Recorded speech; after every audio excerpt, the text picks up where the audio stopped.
Mari kita angkat tangan kanan kita di hadapan Tuhan, saudara-saudara. Kita mau merendahkan hati, kita terus mau masuk dalam hadirat Tuhan. Ya Aba, ya Bapa, terima kasih Tuhan Yesus untuk kebaikan-Mu, untuk kasih karunia-Mu, untuk anugerah-Mu Tuhan. Kalau kembali Bapa di hari yang ketujuh, di hari Sabtu ini Tuhan, kami terus Engkau panggil untuk mendengar suara-Mu. Terima kasih Tuhan Yesus, karena ini yang kami rindukan. Pada saat kami mendengar suara sangkakala, pada saat kami mendengar suara sopar, pada saat kami mendengar suara nafiri, kami telah menerima undangan-Mu Tuhan, untuk terus berdiri Bapak, untuk berdoa bagi negara kami, berdoa bagi Israel, bahkan berdoa bagi bangsa-bangsa, dan berdoa bagi saudara-saudara kami. Karena itulah kami Tuhan, di hari-hari ini, Engkau telah memanggil kami sebagai rumah doa-Mu, rumah doa bagi segala bangsa. Pada saat bait suci di Yerusalem sudah tidak ada lagi, Engkau mau memanggil kami, dan Engkau telah mengumpulkan kami pada sore hari. Terima kasih ya Roh Kudus, tuntun kami, tenggelamkan kami dalam hadirat-Mu, dalam pujian, penyembahan, bahkan dalam kebenaran firman-Mu yang akan hamba sampaikan pada sore hari ini. Dan hanya di dalam nama Tuhan Yesus, hamba berdoa dan hamba memberkati semua anak-anak-Mu yang terlibat di Zoom ini Tuhan. Yang terlibat dalam pelayanan di Zoom ini, hamba memberkati mereka dalam nama Tuhan Yesus. Hamba juga memberkati semua koneksi Tuhan, Wi-Fi, teknologi Tuhan, apapun perangkat yang kami pakai, agar kami bisa dapat kemudahan Tuhan, agar kami bisa dapat kelancaran Tuhan, sehingga Tuhan melalui pelayanan ini bisa menjangkau banyak jiwa, bisa banyak jiwa mendengar Tuhan, kebenaran firman-Mu. Banyak jiwa Tuhan yang bisa memberkati Israel, sehingga negara kami Tuhan diberkati. Dalam nama Tuhan Yesus kami berdoa. Haleluya. Amin. Ya, saudara terkasih, mari kita siapkan hati dalam pujian penyembahan. Daud, silakan. Baik, Pak. Sebelum kita masuk dalam hadirat Tuhan, mari kita kembali bersatu dalam doa. Bapa dalam surga, Engkau Allah yang kami sembah di dalam nama Tuhan Yesus. Segala pujian, syukur, hormat, dan kemuliaan hanya bagi-Mu, ya Aba, ya Bapa. Sore hari ini kembali kami datang ke hadirat-Mu Tuhan. Kuduskan kami, ampuni segala dosa dan pelanggaran kami Tuhan, sehingga kami layak untuk menyembah-Mu bersama-sama dalam So Far to the Nation sore hari ini Tuhan. Terima kasih ya Tuhan Yesus, hadirlah di tengah-tengah kami, ya Roh Kudus. Bertahtalah di atas pujian penyembahan kami Tuhan, karena hanya Engkau yang layak Tuhan menerima segala pujian, segala kemuliaan. Terima kasih Bapa, terima kasih Tuhan Yesus, kami siap untuk menyembah-Mu. Di dalam nama Tuhan Yesus kami berdoa, haleluya, amin. Mari kita angkat satu pujian, masuk ke hadirat. Ku masuk ke hadirat-Mu, di tempat kudus-Mu Tuhan. Tiada kata-kata selain puji dan sembah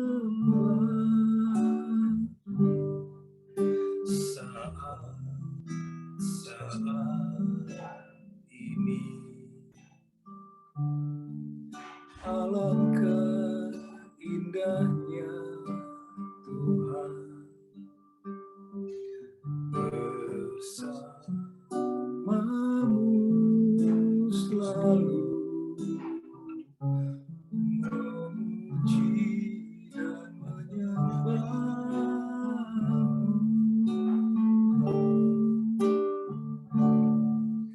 Engkau Tuhan pujianku, Engkau Tuhan kemuliaanku, kekudusan-Mu penuhi tempat ini.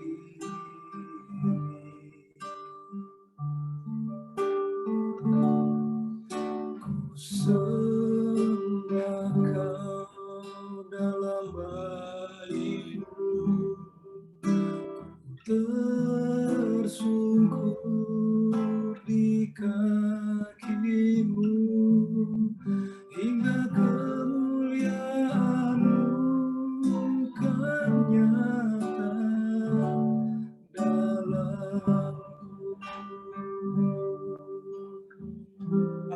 Mari sekali lagi kita katakan, ku masuk ke hadirat-Mu, Tuhan.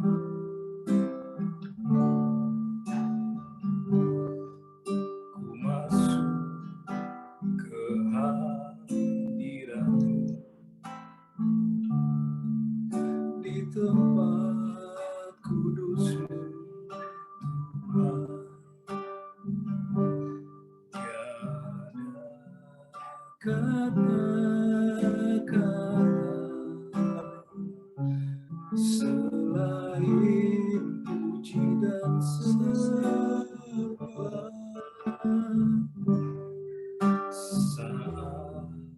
saat ini, alangkah indahnya Tuhan bersamamu selalu memuji dan menyembah-Mu.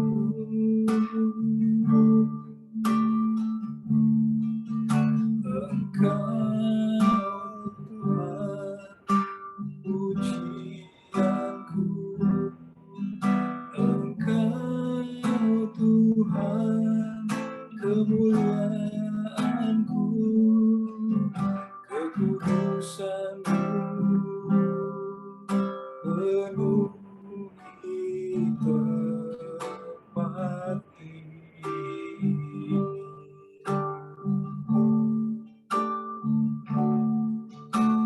Sembah Kau dalam bait-Mu, ku tersungkur di kaki-Mu, hingga kemuliaan-Mu kenyataan dalamku.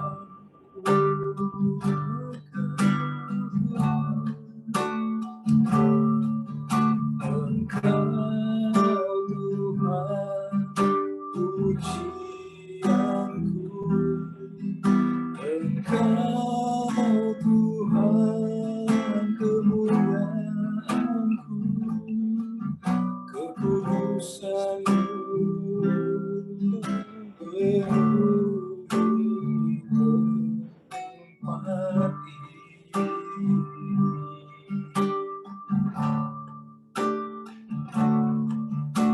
Sembah Kau dalam bait-Mu, tersungkur di kaki-Mu, hingga kemuliaan-Mu kenyataan dalamku.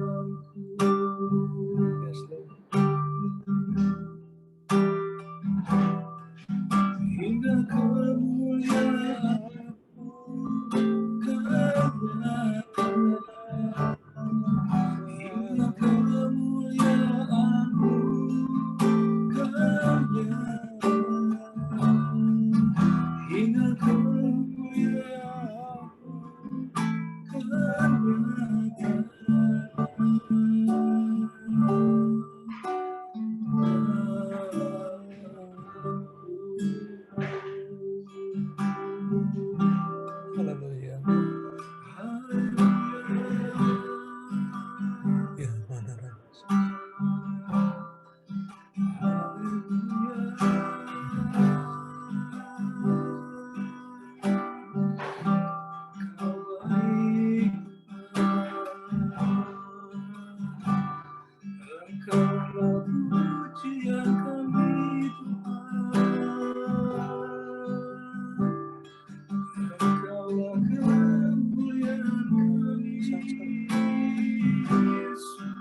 Terima kasih Tuhan Yesus untuk hadirat-Mu, untuk kasih-Mu Tuhan yang terus membawa kami semua Tuhan, masuk dalam hadirat-Mu.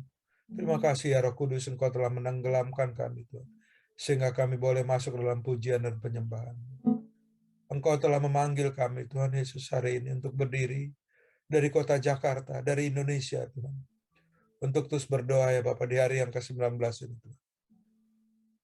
Kami ingin, kami rindu, kami mau Tuhan mendoakan Bapak untuk bangsa Israel Tuhan. Sebagaimana yang Kau perintahkan dalam Mazmur 122 ya Bapak. Kami hari ini mau mendoakan Tuhan, agar curah hujan yang cukup Tuhan, air yang cukup Tuhan, ada atas negara Israel. Oleh karena itu kami minta Roh Kudus terus bawa kami Tuhan. Kuatkan kami, teguhkan kami, mampukan kami untuk terus berdoa Bapak bagi Israel Tuhan.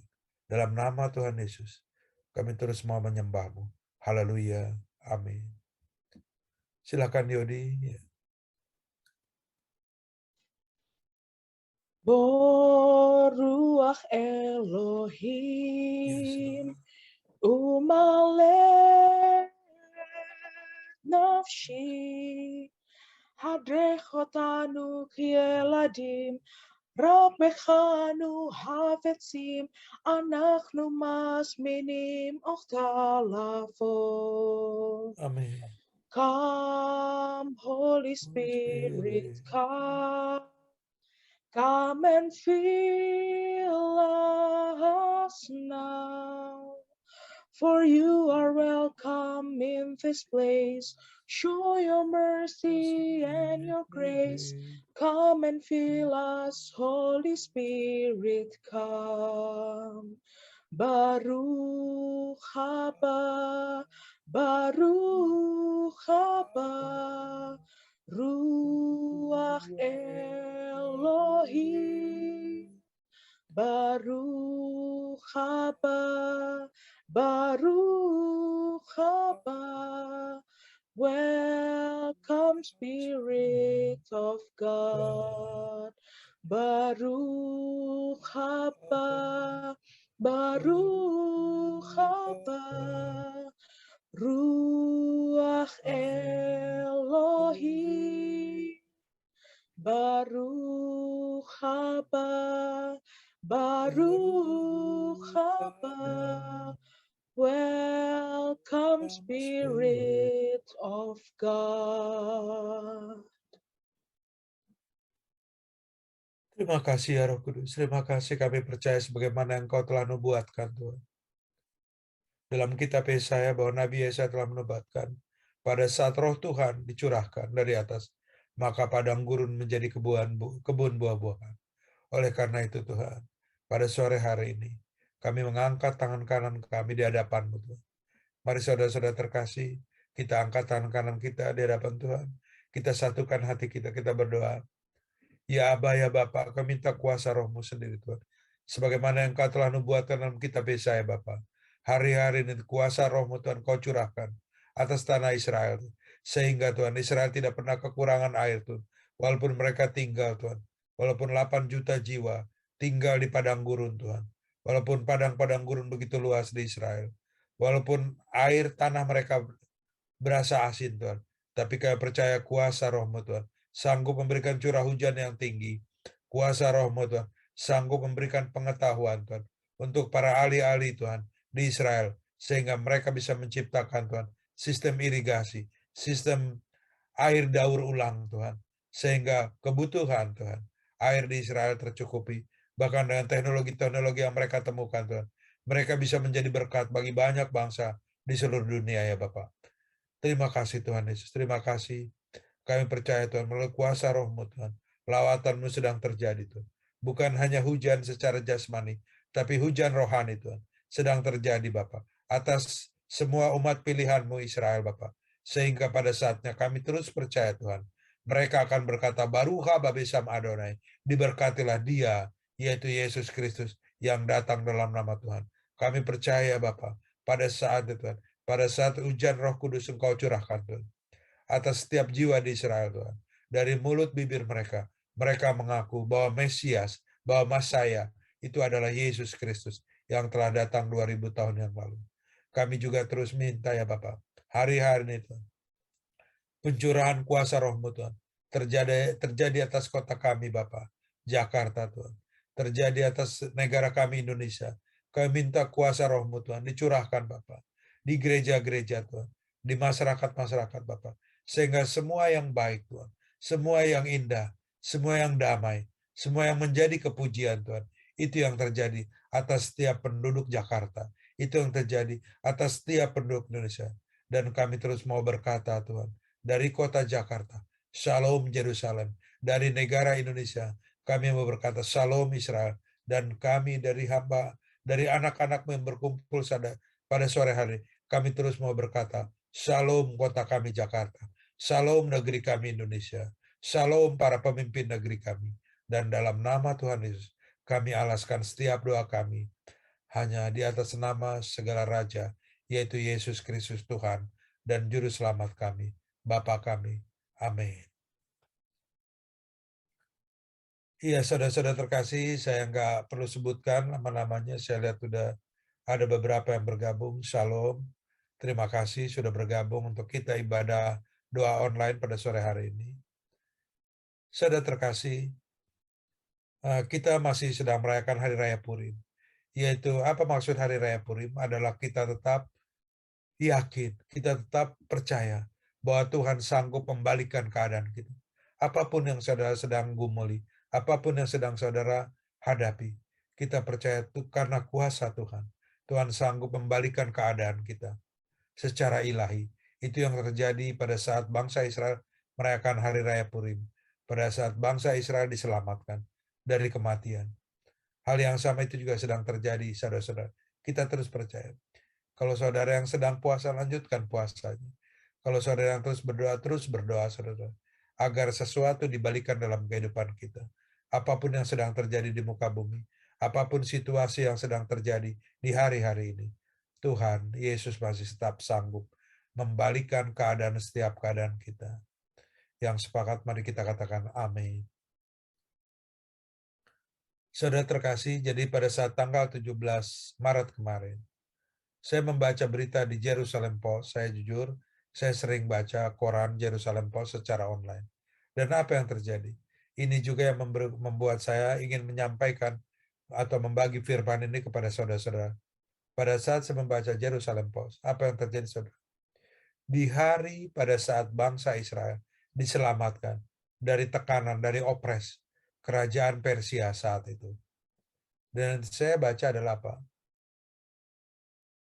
Rusia membela Iran pada saat, jadi hari-hari ini sedang berlangsung, saudara-saudara, yaitu pertemuan yang disebut 5+1, 5+1. Apa itu meeting 5+1 yang sedang terjadi di negara Austria, tepatnya di kota Wina, yaitu pertemuan antara negara Iran yang disebut satu, ditambah dengan 5 negara besar lainnya.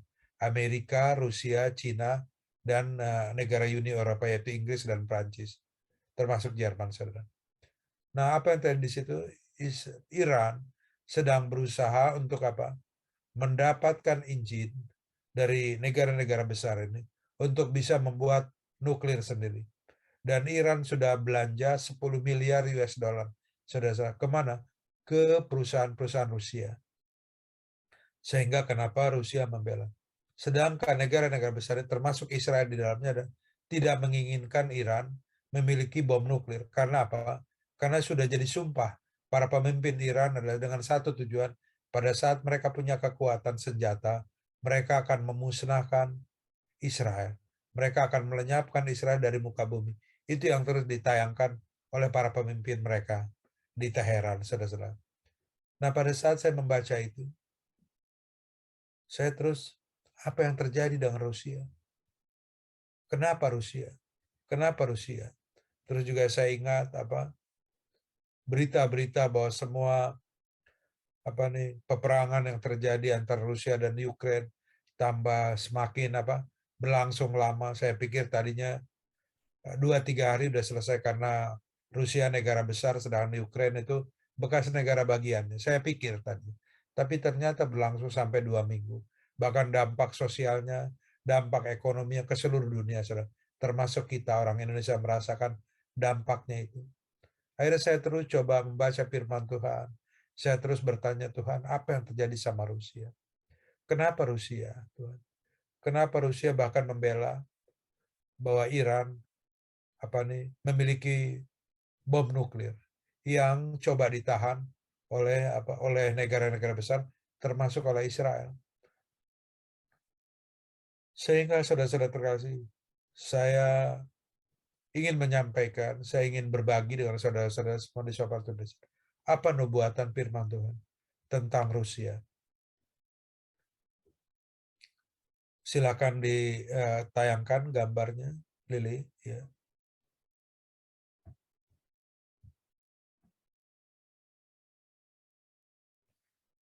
Jadi saudara terkasih, semua di muka bumi ini tidak ada yang kebetulan. Semua sudah ada dalam perencanaan Tuhan. Semua sudah ada dalam tuntunan firman Tuhan. Jadi saya ingin membagikan firman Tuhan dari kitab Daniel pasal 7. Sebelumnya saudara, kita lihat bahwa beruang ini sudah ada tertulis di kitab Daniel, Tuhan. Sudah tertuang juga dalam kitab Wahyu. Sudah ada juga di kitab Yeskia. Kenapa jadi beruang Rusia yang kebetulan, jadi bukan kebetulan, bahwa beruang adalah lambang dari kerajaan atau pemerintah Rusia. Dan juga pada saat kita baca di Alkitab, ada kata-kata beruang, di situ artinya tentang satu kerajaan, saudara. Bukan binatang, tapi satu kekuasaan, satu kerajaan. Ini yang kita akan pelajari dan apa maksud Tuhan dengan terjadinya ini semua. Dan juga bagaimana respon kita. Selalu bagaimana respon kita. Itu tujuan kebenaran firman Tuhan. Bagaimana sikap kita melihat semua itu. Saya undang kembali seorang ibu untuk sama-sama melayani kita. Kita buka kitab Daniel pasal 7 ayat 1 sampai 5. Ya. Silakan Bu Sonia untuk baca firman Tuhan dari kitab Daniel pasal 7 ayat 1 sampai 5.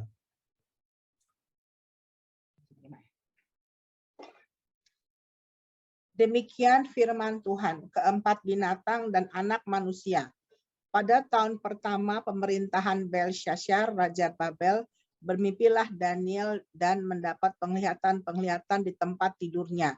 Lalu dituliskannya mimpi itu dan inilah garis besarnya. Berkatalah Daniel demikian, pada malam hari aku mendapat penglihatan. Tampak keempat angin dari langit mengguncangkan laut besar. Dan 4 binatang besar naik dari dalam laut. Yang satu berbeda dengan yang lain. Yang pertama rupanya seperti seekor singa dan mempunyai sayap burung Raja Wali. Aku terus melihatnya sampai sayapnya tercabut dan ia terangkat dari tanah dan ditegakkan pada 2 kaki seperti manusia. Dan kepadanya diberikan hati manusia. Dan tampak ada seekor binatang yang lain yang kedua, rupanya seperti beruang. Ia berdiri pada sisinya yang sebelah dan 3 tulang rusuk masih ada di dalam mulutnya, di antara giginya. Dan demikianlah dikatakan kepadanya, ayo makanlah daging banyak-banyak. Amin. Terima kasih untuk pelayanan pembacaan firman-Nya besoknya pada sore hari ini. Saudara-saudara terkasih, Sobat Nation Family yang saya kasih, pada saat kita baca firman Tuhan, saya akan ulangi, dan tampak ada seekor binatang lain. Yang kedua, rupanya seperti beruang. Ia berdiri pada sisinya yang di sebelah, dan 3 tulang rusuk masih ada dalam mulutnya, di antara giginya. Dan demikianlah dikatakan kepadanya, ayolah makanlah daging banyak-banyak. Nah saudara, saya akan mulai dulu. Karena firman Tuhan harus diuji dengan firman Tuhan lagi. Bukan pendapat manusia, atau saya sebagai hamba Tuhan, atau bahkan teolog sekalipun juga. Tapi firman Tuhan harus diuji dengan firman Tuhan. Nah saudara terkasih, kita perhatikan di sini. Ia berdiri pada sisinya yang sebelah, dan 3 rusuknya masih ada dalam mulutnya di antara giginya. Saudara, kalau kita perhatikan 3 tulang rusuk masih ada di dalam mulutnya. Ini yang membuka pikiran saya. Ini saya mengucap syukur bagaimana Tuhan begitu baik menuntun kita, anak-anaknya, yang terus mau belajar kepada kebenaran firman Tuhan. Saudara terkasih, kalau kita lihat beruang dengan dengan wajahnya, beruang dengan mulutnya, di sini dikatakan 3 tulang rusuk. Kalau kita baca dalam kitab bahasa Inggris dikatakan ribs. Itu artinya plural, saudara. Jadi banyak gigi-giginya atau banyak rusuknya, maksud saya. Nah, coba kita lihat sekarang. Beruang tadi yang saya jelaskan bahwa itu bicara tentang kerajaan, bicara tentang negara.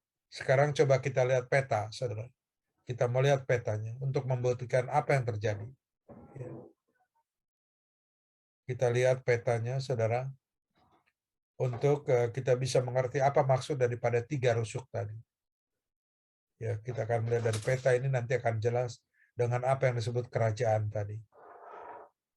Nah, saudara, mulai dari Dari beruang tadi Rusia. Dan kita lihat di sebelah kiri-kirinya kanannya ini, saudara, kalau petanya yang kita tayangkan besar, cuman saya nggak bisa tayangkan yang besar. Di situ ada Ada rusuk. Yang pertama Ukraine di kuning, saudara. Ya. Nah, terus di bawahnya lagi ada Crimea di paling bawah. Ya, ini tadi dari kursornya kita bisa lihat. Ini adalah ribs tadi yang plural. Ada banyak rusuk-rusuknya, saudara. Dari seorang beruang sebagai mothernya, sebagai ibunya. Ada rusuk-rusuknya lagi, yaitu yang kecil-kecil. Ukraine, Crimea, Moldova, Belarus, itu di sekitar ini semua, saudara. Dan apa yang terjadi sama ini semua, saudara? Sama yang disebut Ukraine, Crimea atau Moldova, atau Belarus, atau Polandia, Hongaria, kita lihat semua yang hijau, saudara. Apa yang sedang terjadi sekarang? Ini nubuatan yang sedang digenapi. Kembali kita ke firman Tuhan, saudara. Tadi dari Daniel 7 ayat yang kelima. Di sini akan jelas sekali kita melihat apa maksud nubuatan firman Tuhan ini. Daniel 7 ayat yang kelima kembali.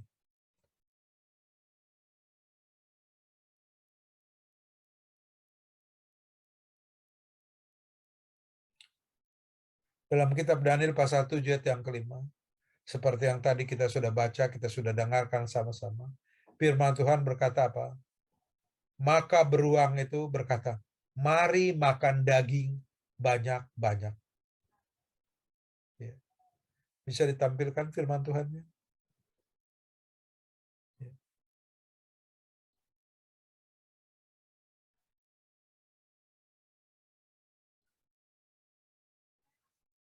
Perhatikan saudara-saudara di bagian akhir dari firman Tuhan ini.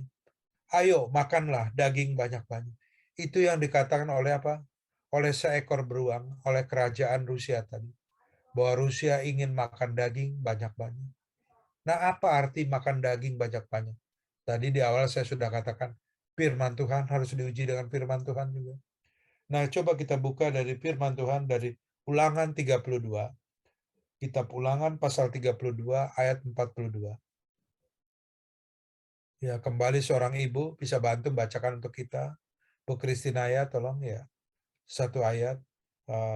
Kitab Ulangan pasal 32 ayat 42. Dan Lili nanti tolong dikuningkan biar jelas kita melihatnya.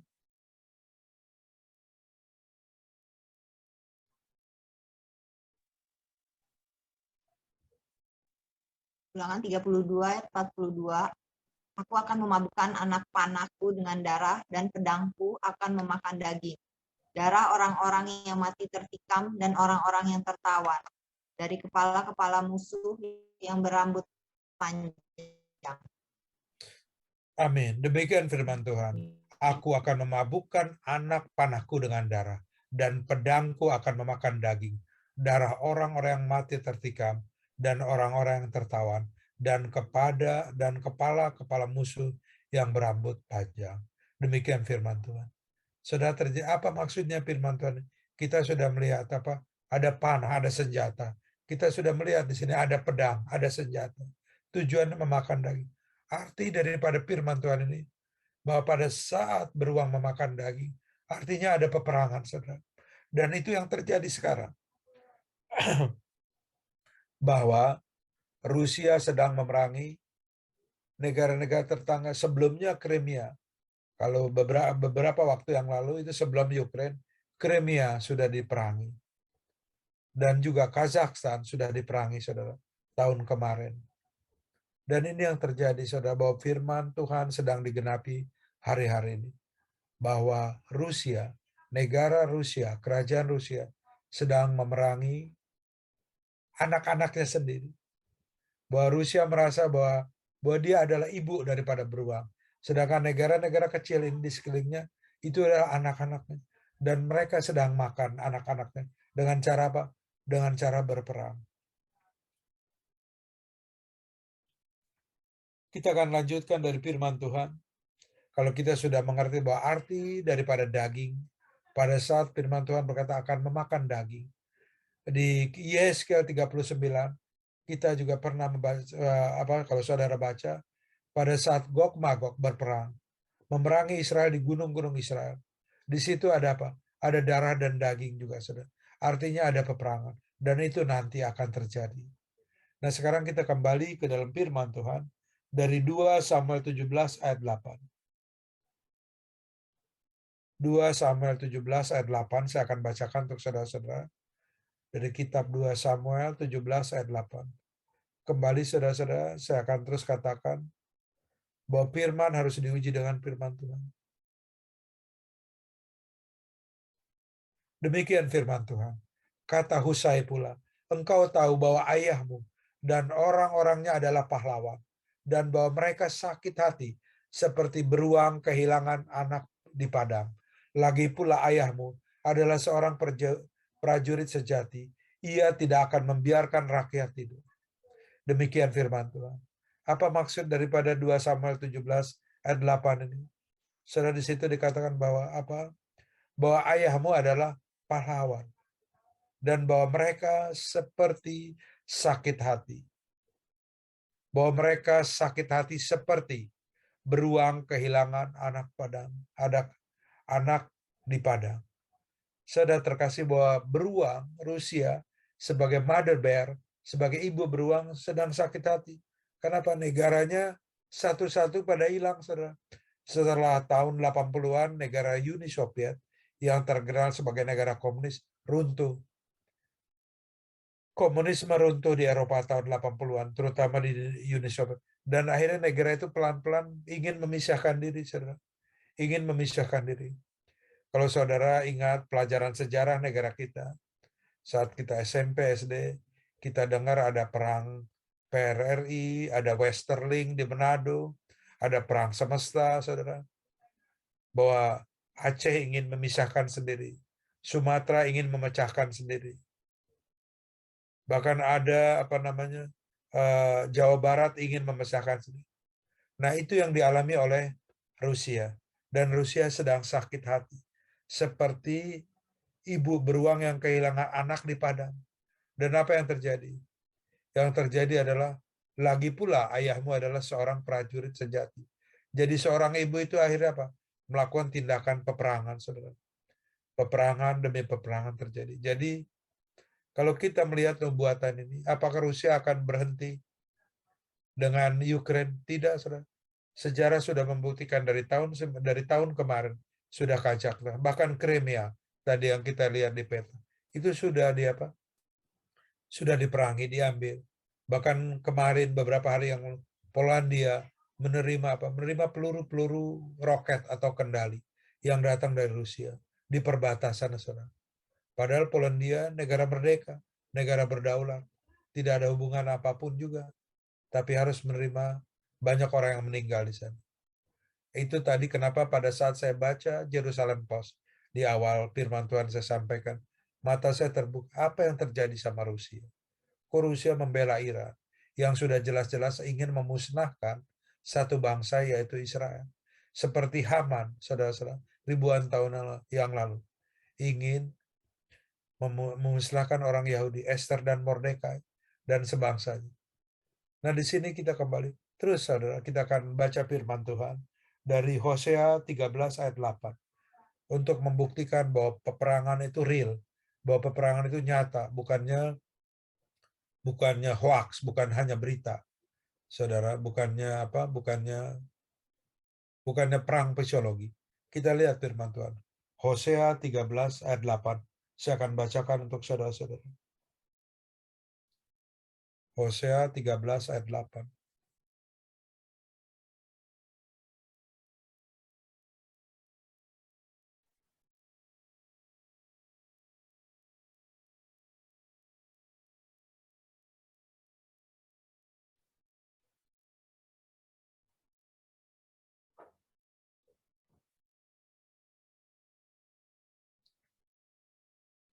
Kitab Hosea pasal 13 ayat 8.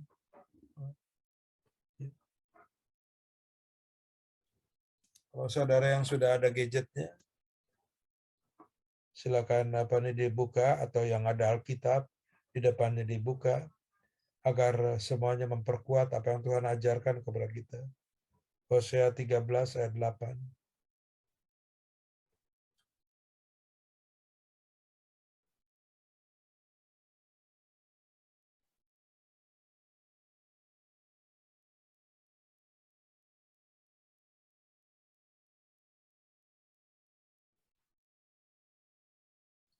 Demikian firman Tuhan. Aku mau mendatangi mereka seperti beruang yang kehilangan anak. Aku mau mengoyakkan dada mereka. Di sana aku akan memakan mereka seperti singa. Binatang liar di padang akan merobek mereka. Demikian firman Tuhan. Saudara, di sini kita lihat, ini semua artinya yang di warna kuning ini semua tentang peperangan, saudara. Bagaimana kemarahan, bagaimana dendam, itu semua ingin mengoyakkan, menghancurkan. Jadi dengan kita lihat apartemen, bahkan mall yang baru 1 tahun berdiri di kota Kiev hancur berantakan. Karena apa? Karena ada beruang yang mau mengoyakkan dada Ukraine, saudara. Dan juga di sana mereka akan memakan dagingnya, itu ada kematian demi kematian. Ada nyawa yang hilang, saudara. Ada yang nyawa, dan ada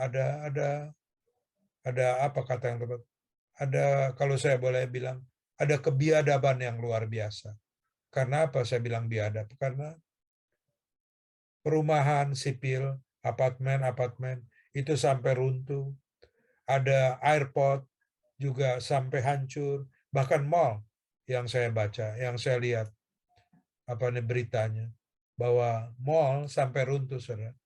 Itu di situ banyak anak-anak, banyak anggota keluarga. Itu kenapa saya bilang bahwa seperti binatang liar di padang akan merobek mereka. Ada kebiadaban. Itu yang terjadi, saudara. Dan itu yang terjadi. Dan ini juga kalau kita baca dari Yesaya 39, apa yang terjadi dengan Gog Magog yang akan terjadi di Israel suatu saat nanti, saudara, dengan kekuatan militernya tadi. Itu akan darah setinggi setinggi pinggang kita. Mayat tumpukan akan tinggi sepinggang kita. Sampai Israel 7 tahun harus mentahirkan tanahnya, harus menguduskan tanahnya karena kematian-kematian tadi. Saudara terjadi, saudara-saudara terkasih, itulah yang terjadi di muka bumi. Kadang saya sering bertanya, apa yang sedang terjadi dengan dunia ini tuh? Kenapa seperti ini Tuhan? Kenapa peradaban yang luar biasa di Eropa, negara-negara Eropa seperti Rusia yang sudah begitu beradab dengan pendidikan yang tinggi, dengan kesejahteraan yang tinggi, dengan kota-kota yang indah, itu harus berperang. Apa sebetulnya yang terjadi dengan dunia? Mereka sudah berkuasa, mereka sudah memiliki ilmu pengetahuan, teknologi yang begitu tinggi. Kenapa mereka harus? Firman-firman Tuhan ini adalah jawaban, saudara. Dan ini juga yang saya ingin bagikan ke teman-teman.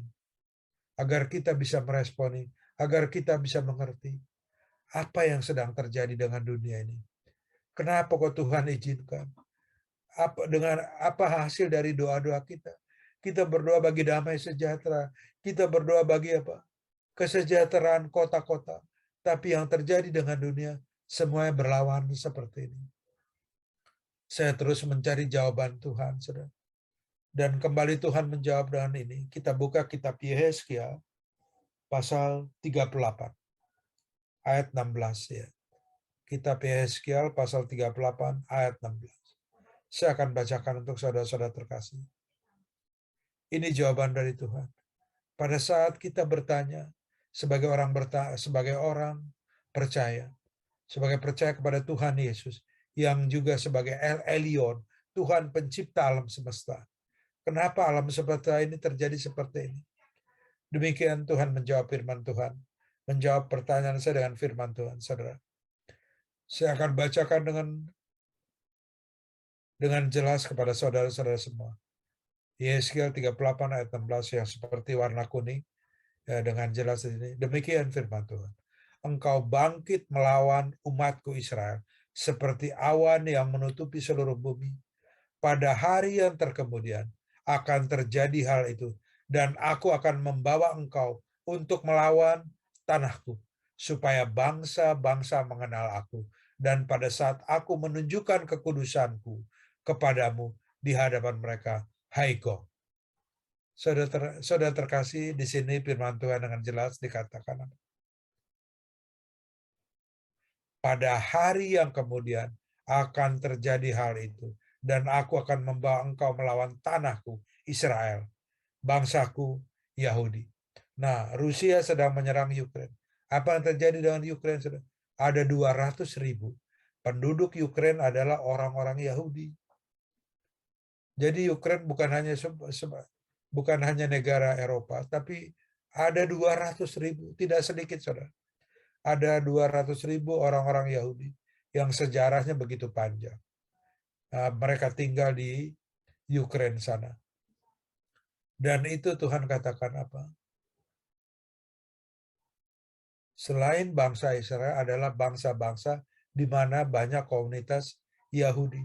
Karena Tuhan melihat bangsa Yahudi adalah sebagai apa? Biji matanya. Itu yang firman Tuhan katakan. Engkau bangkit melawan umatku Israel. Seperti awan yang menutupi seluruh bumi. Artinya apa? Ada kegelapan. Kalau saudara perhatikan di berita-berita, di TV, ada kegelapan, saudara. Di setiap negara yang diperangi, ada awan gelap karena roket, karena semua. Akhirnya jadi ada api sehingga dari situ timbul awan, saudara.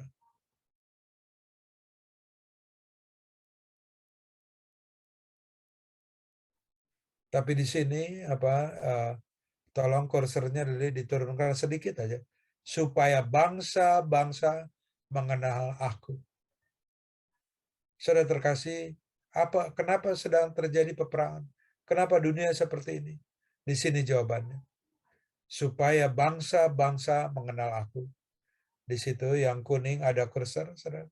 Kalau saudara buka Alkitab saudara, saudara bisa stabilo sendiri bahwa tujuan semua ini terjadi, nggak ada lain. Supaya bangsa-bangsa mengenal Tuhan. Siapa Tuhan sesungguhnya? Siapa Yesus Kristus sesungguhnya? Itu tujuannya seperti ini, saudara. Kok kayaknya Tuhan tuh jahat banget gitu. Tuhan kok tega banget membiarkan banyak kematian, banyak api sehingga banyak awan. Tujuannya nggak ada lain, saudara. Yaitu supaya bangsa-bangsa mengenal aku. Di balik itu apa artinya? Tuhan sedang memberikan kesempatan kepada setiap suku, kaum, dan bahasa mengenal Tuhan tanpa kematian, saudara. Tanpa ada aniaya. Karena pada saat Tuhan Yesus kembali ke muka bumi, firman Tuhan berkata apa? Setiap suku, kaum, dan bahasa. Setiap suku, kaum, dan bahasa akan berlutut-lutut, bertekuk lutut, menyembah Tuhan. Karena nanti saatnya pada saat Tuhan Yesus kembali ke muka bumi, semua orang, semua bangsa, siapapun mereka akan bersujud, akan bertekuk lutut. Nah, hari-hari ini, di balik terjadinya peperangan, di balik terjadinya kejahatan secara kemanusiaan, bahkan kebiadaban terjadi, tujuannya Tuhan sedang memberikan kesempatan. Sekali lagi saya ulangi, bahwa Tuhan sedang memberikan kesempatan kepada setiap manusia, apapun rasnya, apapun keturunan, apapun bangsanya, agar mereka menerima keselamatan kekal. Dan Tuhan sedang menunjukkan dirinya, supaya bangsa-bangsa mengenal aku. Itu kata Tuhan untuk kita semua saudara-saudara terkasih. Nah sekarang kita bagaimana responnya, saudara? Bagaimana kita merespon pada saat Tuhan sedang memperkenalkan dirinya. Inilah aku, kata Tuhan. Ini aku yang berkuasa. Itu yang sedang terjadi. Tuhan memakai beruang. Tuhan memakai manusia. Tuhan memakai singa.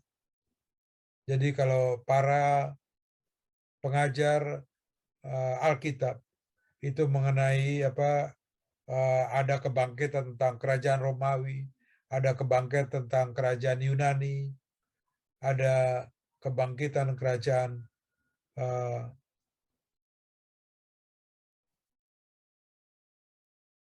Greek, saudara, dan juga Yunani, Turki, dan seterusnya. Tuhan bisa pakai itu semua. Tapi hari ke depan, tadi di firman Tuhan katakan bahwa ada waktunya nanti. Aku akan menunjukkan diri. Jadi kalau bicara tentang Romawi, saudara bisa lihat di ayat 17, itu semua adalah dahulu kala, saudara. Tapi yang ke depan adalah beruang yang akan bangkit. Rusia yang dipakai oleh Tuhan. Untuk supaya Tuhan bisa menunjukkan kekudusannya di firman. Bukan cuma supaya bangsa-bangsa mengenal Tuhan, tapi supaya bangsa-bangsa mengenal kekudusannya. Kita bisa baca di kitab Yesaya 38 dan 39, saudara. Dan ini saudara-saudara terkasih, sebagai penutupnya, saudara-saudara terkasih, supaya kita tetap memiliki damai sejahtera, supaya kita tidak kehilangan kasih dalam hati kita, supaya kita tidak menjudge, menghakimi. Oh bangsa ini jahat benar, kok bangsa ini kayak gini, oh kayak gitu.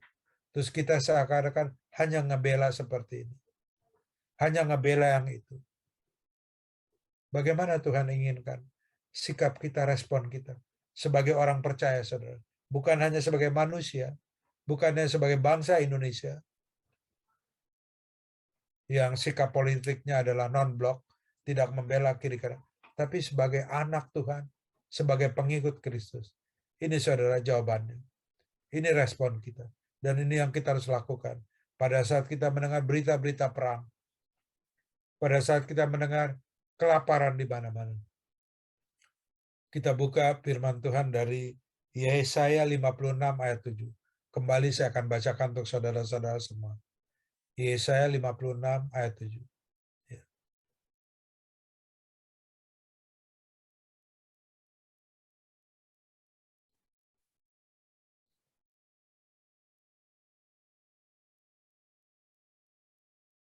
Yesaya 56 ayat 7.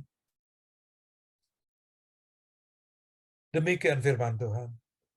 Mereka akan kubawa ke gunungku yang kudus, dan akan kuberikan kesukaan di rumah doaku. Aku akan berkenan kepada korban-korban bakaran, dan korban-korban sembelihan mereka, yang dipersembahkan di atas mezbahku. Sebab rumahku akan disebut rumah doa bagi segala bangsa. Saudara terkasih, bait suci sudah dihancurkan. Tuhan Yesus sudah bernubuat. Pada saat melihat kota Yerusalem, Tuhan berkata, tidak akan ada satu lagi batu yang tertinggal. Dan 70 tahun kemudian, setelah Tuhan Yesus bernubuat, itu yang terjadi. Bait suci sudah hancur, saudara. Orang-orang Yahudi tidak punya lagi tempat ibadah. Dan untuk kita, anak-anak Tuhan, Tuhan Yesus berkata apa? Bahwa orang Kristen adalah bait suci, rumah doa bagi segala bangsa. Kita rumah doa segala bangsa, saudara. Dan Tuhan ingin respon kita apa? Kita nggak benci, kita nggak menghakimi, kita nggak khawatir, kita nggak takut, saudara, tentang masa depan kita, tentang hari-hari kita. Yaitu Tuhan minta kepada kita apa? Bawa korban itu ke hadapanku. Bawa korban itu ke gunung kudusku. Karena engkau, karena kita semua adalah rumah doa bagi segala bangsa. Pas kita mendengar Rusia menyerang Ukraina, kita datang ke hadapan Tuhan, kita berdoa, saudara. Walaupun dengan kata-kata yang sederhana, walaupun kita tidak punya pengetahuan yang luas tentang apa yang terjadi di sana, tapi kita bisa minta Tuhan, berikan damai sejahtera Tuhan, atas setiap penduduk Ukraina Tuhan. Berikan kesejahteraan Tuhan. Jangan biarkan mereka ada kelaparan Tuhan. Jangan biarkan Tuhan mereka di kamp-kamp pengungsi, mereka kedinginan karena masih musim dingin di Ukraina Tuhan. Jangankan salju membawa kematian. Itu merupakan pada saat kita berdoa seperti itu. Dan di dalam nama Tuhan Yesus, saya berdoa kepadamu Bapak, untuk orang Ukraina, untuk orang Rusia Bapak. Dan apa yang terjadi saudara? Itu kita sedang membawa korban bakaran di hadapan Tuhan. Korban bakaran yang menyenangkan Tuhan. Menjadi kirbat bagi Tuhan. Ini yang Tuhan ajarkan kepada kita semua, saudara-saudara terkasih. Jadi saya mengundang, saya berharap, saudara-saudara yang saya kasihi, pada saat saudara mendengar berita perang, pada saat saudara mendengar berita gempa di Jepang, pada saat saudara mendengar barang-barang harga pokok, sembako semua naik, bahkan makanan menjadi mahal, kita langsung tundukkan kepala kita. Kita datang ke hadapan Tuhan. Kita bawa korban ke hadapan. Kita doakan Tuhan. Berikan hikmat kepada pemerintahan kami Tuhan. Berikan hikmat kepada presiden kami dan semua jajarannya, menteri-menteri Tuhan. Agar bisa menstabilkan harga Tuhan. Agar penduduk Indonesia, agar keluarga kami bisa membeli bahan pokok dengan harga yang terjangkau sesuai dengan penghasilan kami Tuhan. Pada saat itu yang kita lakukan, saudara. Kita tidak nyalain presiden kita. Kita tidak nyalain menteri perdagangan. Kita tidak nyalain konglomerat-konglomerat. Itu menjadi korban. Itu menjadi apa? Kesukaan bagi Tuhan. Di rumah Tuhan. Di rumah doa bagi segala bangsa. Siapa rumah doa segala bangsa? Adalah kita. Saudara-saudara terkasih, demikian firman Tuhan. Tapi saya kembali. Kalau tadi kok kayaknya mungkin saudara-saudara bilang, Pak Joel nerangkan semua dari perjanjian lama terus. Apa yang terjadi dengan Injil? Coba saya mengajak saudara-saudara untuk melihat firman Tuhan dari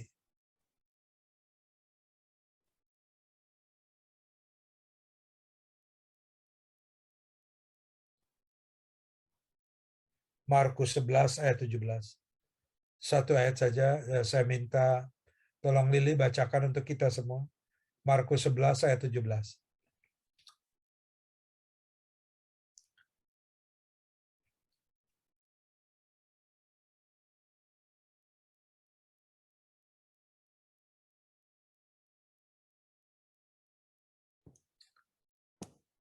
Iya, satu ayat saja. Silakan Lili bacakan untuk kita semua. Ya.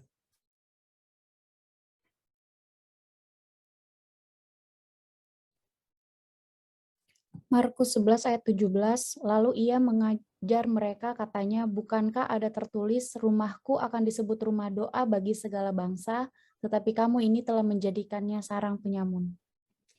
Amin, amin. Ya saudara terkasih, ia di sini adalah Tuhan Yesus.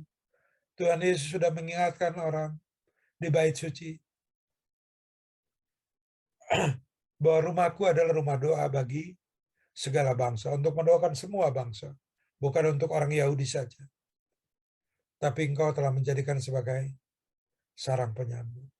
Saudara-saudara terkasih, untuk kita, Tuhan Yesus mengingatkan sore hari ini, jangan jadikan hidup kita sebagai sarang penyambung. Di era teknologi ini, di era semua serba cepat, apa yang terjadi di belahan dunia, itu akan kita ketahui dengan cepat. Apa yang terjadi di Sulawesi, apa yang terjadi di Papua, apa yang terjadi di Sumatera, akan cepat diketahui oleh Jakarta di era internet ini. Nah, Tuhan tidak mau. Di era internet yang serba cepat, saudara, berita begitu cepat, itu kita menjadi sarang penyambung. Artinya apa? Ada kebencian, ada penghakiman, ada keputusasaan, ada pelarian-pelarian yang tidak sesuai dengan kehendak Tuhan. Tuhan mau apapun yang terjadi, saudara-saudara, bahwa tubuh kita, hati kita, pikiran kita, mulut kita, ini adalah rumah doa bagi segala bangsa. Kita doakan mereka. Memang gak ada urusan, saudara. Saya berulang-ulang bilang, buat apa Soparto Indonesia? Kita ini bukan orang Yahudi. Kita nggak punya hubungan sama Israel. Tapi Tuhan nyuruh kita jadi rumah doa bagi segala bangsa. Kita mendoakan orang Arab. Kita mendoakan orang apapun juga. Karena pada saatnya mereka adalah akan bertekuk lutut di hadapan Tuhan. Seperti kita semua, saudara. Kita bukan orang egois yang sudah menerima keselamatan. Sudah karena kasih karunia Tuhan. Bisa menerima Tuhan Yesus sebagai juru selamat kita. Tapi masih ada miliaran. Untuk saudara ketahui, di muka bumi ini, orang Kristen ada 1 miliar, 1,2 miliar dari data penginjilan saudara. Itulah orang Kristen. Dari semua sinode, dari semua aliran kekristenan. Sedangkan penduduk muka bumi ada berapa saudara? Ada 8 miliar. Makanya kita disuruh mendoakan sampai semua penduduk muka bumi bertekuk lutut di hadapan Tuhan. Terima kasih saudara-saudara untuk bergabung dalam ibadah doa online pada sore hari. Terima kasih Tuhan Yesus untuk terus tuntunan Engkau berikan kepada kami semua. Mari saudara kita akan tundukkan kepala kita. Kita akhiri ibadah doa kita. Dan kita terus memberi berkat dari Tuhan. Saya undang saudara-saudara terkasih untuk mengangkat tangannya kepada Tuhan. Bahwa kita perlu Tuhan. Bahwa kita mau jadi rumah doa. Hidup kita tidak mau jadi sarang penyambung. Kita tidak mau jadi hakim. Kita tidak mau jadi penuntut. Kita tidak mau punya asumsi yang salah. Kita tidak mau punya reka-reka di era teknologi yang begitu cepat. Di era internet yang begitu cepat. Berita dari belahan dunia akan cepat diketahui. Tapi kita bisa mendoakan mereka. Ya Aba, ya Bapa, kami mengangkat tangan kami Tuhan. Kami lebih dari 10 orang. Kami lebih dari 2 orang Tuhan. Untuk sepakat meminta di dalam nama Tuhan Yesus. Mampukan kami Tuhan. Kami yang tidak ada apa-apanya Tuhan. Kami adalah pribadi-pribadi sederhana. secara teologi ya Tuhan, secara kekristenan Tuhan. Pengetahuan kami terbatas Bapa, kepekaan kami, ketajaman kami terbatas. Tapi kami minta Tuhan, kami mengangkat tangan kami kepada tangan yang berlubang, yaitu Engkau. Jadikan kami Tuhan sebagai rumah doa-Mu Tuhan. Jadikan hidup kami Tuhan, sampai kami bertemu dengan Engkau di orang perwan, sebagai rumah doa-Mu Tuhan. Bukan sebagai sarang penyambut. Kalau kami sudah ada Tuhan, di dalam tempat sebagai sarang penyambut, kami minta kuasa-Mu Tuhan, darah-Mu Tuhan, tubuh-Mu Tuhan, tebus kami Tuhan, ubahkan kami, balikan kami Tuhan, dari sarang penyambut, menjadi rumah doa bagi segala bangsa. Sehingga damai-Mu Tuhan, sukacita-Mu Tuhan, kebahagiaan-Mu Tuhan, kesehatan-Mu Tuhan, kelimpahan-Mu Tuhan, selalu ada dalam hidup kami, selalu ada dalam rumah tangga kami, selalu ada atas anak-anak kami, keturunan kami yang kami kasihi. Terima kasih ya Bapak. Hamba juga berdoa untuk anak-anak muda Bapak, baik yang hari ini Tuhan, ada bergabung dalam ibadah online, ataupun yang tidak Tuhan. Kami bawa semua terus anak-anak muda-Mu Tuhan, ke dalam tangan-Mu. Pakai mereka Tuhan, dari semenjak dini Bapak. Mereka menjadi rumah doa bagi segala bangsa. Di rumah mereka masing-masing, di pekerjaan mereka masing-masing, di setiap aktivitas mereka Bapak. Mereka tetap menjadi rumah doa bagi segala bangsa. Sehingga mereka tidak menjadi generasi yang depresi, generasi yang stres Tuhan, generasi yang perlu pelarian. Tapi mereka adalah generasi-generasi yang diberkati oleh Engkau. Hamba bawa anak hamba Yehuda Tuhan, hamba bawa Lili Tuhan, hamba bawa Yodi Tuhan, hamba bawa Esther, Yunis, Kesia, anak-anak muda di Soparto Indonesia. Kami bawa mereka semua Tuhan, agar mereka bisa menjadi rumah doa-Mu Bapa, dan mereka dijauhkan dari sarang penyambut. Di dalam nama Tuhan Yesus, hamba berdoa, dan hamba akhiri Tuhan, pemberitaan firman-Mu. Dan kami hamba mengucap syukur untuk urapan, untuk tuntunan, untuk langkah-langkah-Mu yang terus Engkau berikan untuk menjadi berkat di Soparto Indonesia maupun di tempat lain. Dalam nama Tuhan Yesus, hamba mengucap syukur. Dan kami rindu untuk terus menerima berkat yang datang daripada-Mu. Karena kami rindu untuk menjadi berkat, bahkan sampai ke bangsa-bangsa. Kekasih-kekasih Kristus, mari kita arahkan wajah kita angkat kedua tangan kita untuk menerima berkat.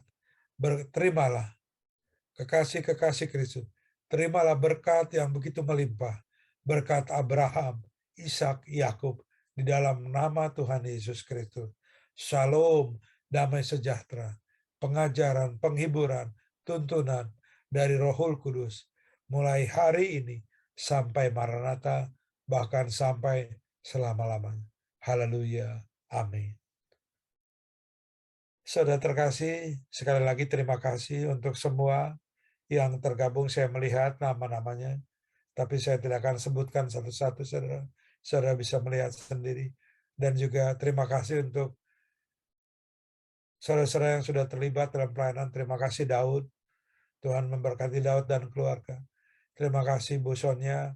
Tuhan Yesus memberkati Bu Sonia dan keluarga. Terima kasih Bu Kristinaya. Tuhan Yesus memberkati Bu Kristinaya dan keluarga. Terima kasih Yodi. Tuhan Yesus memberkati hidup Yodi dan masa depan Yodi. Terima kasih Lili. Tuhan Yesus memberkati masa depan Lili, pekerjaan Lili, karir Lili, bahkan keseharian Lili. Haleluya. Amin. Saudara terkasih, sampai bertemu di ibadah minggu depan. Tolong bantu doakan saya agar saya terus mampu melayani saudara-saudara, mampu melayani Tuhan Yesus, mampu melayani kerajaan Tuhan Yesus. Haleluya. Amin. Saya mohon pamit.